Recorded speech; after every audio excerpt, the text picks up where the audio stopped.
Nos capítulos 1 e 2 do livro de Gênesis, vemos que Deus criou um mundo em equilíbrio. É tanto que Deus faz uma avaliação, depois de haver criado todas as coisas, e diz que a criação é muito boa. Todas as coisas estavam no seu devido lugar. Cada parte sabia qual era o seu papel, e aí isso gerava uma harmonia, um equilíbrio entre toda a criação. Mas no capítulo 3 de Gênesis, o pecado vai ser introduzido no mundo. E o pecado ele vai trazer uma desarrumação total na criação de Deus. E o mundo vai passar a viver em corrupção. E vir também as consequências da desobediência do homem. Quando Deus criou o homem, a sua imagem e semelhança, ele criou um ser diferente de tudo que ele havia criado. Mas Deus não queria criar um robô programado para obedecer.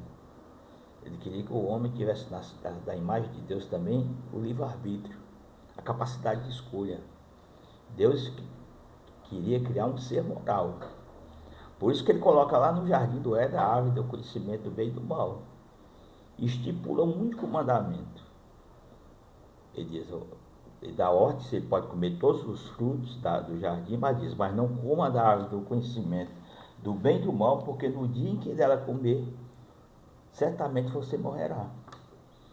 Esse mandamento ele dava o quê? A condição do homem a obedecer e desobedecer a Deus, porque o homem devia saber que como criatura ele devia viver para ter uma vida plena, ele devia viver em obediência e submissão ao seu Criador. Mas aqui em Gênesis começa o processo do pecado, da desobediência de Deus. E o que eu acho interessante dessa narrativa de Gênesis, que a forma como a serpente, o diabo, engana Eva, é a mesma que hoje nos induz para nós cometermos o pecado. E uma coisa que você deve entender, o erro não foi somente de Eva, foi também de Adão. Lá em 1 Timóteo capítulo 2, versículo 14, diz, e Adão não foi iludido, mas a mulher, sendo enganada, caiu em transgressão. Talvez o pecado de Adão foi até mais grave, porque ele não foi iludido, ele tomou uma decisão em se afastar do seu Criador. Mas esse processo aqui, que é narrado no capítulo 3 de Gênesis, a primeira coisa que acontece, ele leva a mulher para o terreno da incredulidade. Ele começa, parafraseando o texto, ele começa a dizer assim, será que Deus realmente se importa com você? Será que Deus não quer concorrência? E aí faz uma promessa ilusória. Ele diz, olha, pelo dia que tu comeres do fruto da árvore do conhecimento, do bem e do mal, você não vai morrer. Ao contrário, os seus olhos vão se abrir, e você vai ser igual a Deus. E aqui no capítulo, versículo 6, diz assim, que vendo a mulher que a árvore era boa para comer, agradável aos olhos e árvore desejável para dar entendimento, tomou-lhe do fruto e comeu e deu também ao marido. E ele comeu. Então aqui na realidade, aqui ele é o processo do pecado, que é como eu estou dizendo, é o mesmo de hoje. Primeira coisa, leva para a incredulidade. Duvidar daquilo que Deus havia dito. Duvidar que a vontade de Deus para a nossa vida é boa, perfeita e agradável. Aqui era para ter funcionado o escudo da fé. E está lá em Efésios capítulo 6, versículo 16. Embraçando o escudo da fé, com o qual eu possa apagar todo dardo inflamado do maligno. Era para a mulher ter dito, não, meu Deus, não é isso que você está dizendo. Meu Deus, que é o melhor para a minha vida. Mas quantas vezes nós duvidamos também daquilo que as Escrituras dizem que nós não devemos fazer. E achamos que o pecado vai trazer mais felicidade do que a nossa comunhão e intimidade com Deus. E aqui ocorre o processo descrito lá em 1 João 2,16, que é exatamente quando é removido o escudo da fé. Porque nessa hora o que é que ocorre?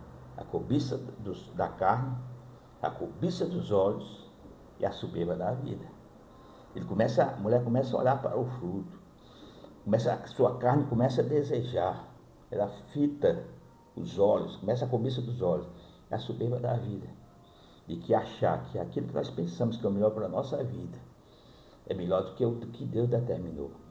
E aí ela pega o fruto, come, e o marido também comete também o pecado. O pecado representa uma traição à dependência de Deus. leva do ser humano a buscar autonomia. O homem que não quis mais andar debaixo da submissão e da obediência a Deus. Ele achou que era melhor ele andar de acordo com a sua vontade. Ele que definiu o que era certo e o que era errado. O pecado é, antes de tudo, contra Deus. Quando Davi peca lá no Salmo 51, versículo 4, ele diz: pequei contra ti, Senhor. O nosso pecado também atinge o nosso próximo. Mas qualquer pecado que nós cometemos é contra o nosso Criador. E ele se alimenta da própria criação para corrompê-la. Ele ali vai causar a desorganização da criação de Deus e vai trazer consequências para o homem, para a humanidade, em função da desobediência a Deus.